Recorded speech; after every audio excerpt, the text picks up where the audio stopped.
shan sano oo uu hogaaminayay dowlad goboleedka galmudug madaxweyne axmed cabdi kaariye waxa ay ku jirtay ama ay ku naaloonaysay xasilooni siyaasadeed xiriirka federaalka kala dhexeeya oo wanaagsanaa. Ha yeeshee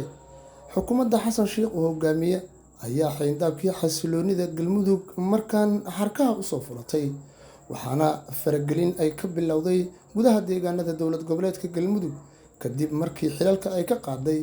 taliyihii qaybta booliiska dowlad goboleedka galmudug iyo taliyihii qaybta 12aad ee ciidanka xoogga dalka. taa ayaana keentay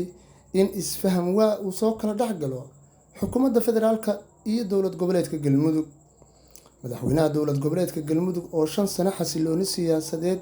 iyo horumar iyo dhismaha ciidanka dowlad goboleedka galmudug soo waday, waxaa hadda uu wajahayaa in deegaanada galmudug markaan qulqulato siyaasadeed iyo faragelin ay ku hayaan dowladda federaalka Soomaaliya xubno ka tirsan oo isla markaana doonaya damac kaga jira hoggaanka dowlad goboleedka galmudug. inkastoo si dhab aan loo ogeyn xubnaha hadda doonaya in ay hoggaanka dowlad goboleedka noqdaan, haddana waxaa madaxweyne xasan sheikh uu faragelin toosa ku hayaa dowlad goboleedka galmudug.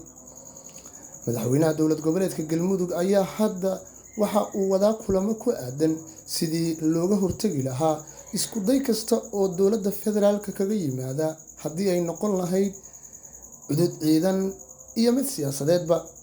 waxaana dhowaan la filayaa in xubnaha baarlamaanka federaalka ku matala dowlad goboleedka galmudug ay shir jaraa'id ku qabtaan magaalada muqdisho, kuwa oo kaga hadlaya xaaladda siyaasadeed ee galmudug iyo faragelinta dowladda federaalka ay ku hayso. 5 sano oo xasilooni siyaasadeed ahayd oo dowladda federaalka iyo dowlad goboleedka galmudug ka dhaxeeyay, hadda waxaa xayndaabkii xarkaha iyo xasiloonida soo jaray xukuumadda xasan sheikh uu hogaamiyo, waxaana taa ay keeni kartaa dib u dhac doorasho dalka ka dhacda, taa oo horey ay u diidanayeen maamul goboleedyada dowladda federaalka ka tirsan, kuwa oo qayb ka ahaa in doorasho qof iyo cod ah aan dalka xilligan laga qaban karin. siyaasiyiin iyo waxgarad ka soo jeeda deegaanada galmudug ayaa faragelinta xasan sheikh u arka mid aan danaha dalka iyo dadka xilligan u shaqaynayn, waxaana mucaaradka magaalada muqdisho ay wadaan kulamo ay kaga hadlayaan sidii doorashada dalka dib loogu dhig lahaa, isla markaana dalka ay uga dhici lahayd doorasho dhinacyada oo dhan ay heshiis ku yihiin. xukuumadda xasan sheikh ayaa horey duulaan ugu qaaday magaalada baydhabo,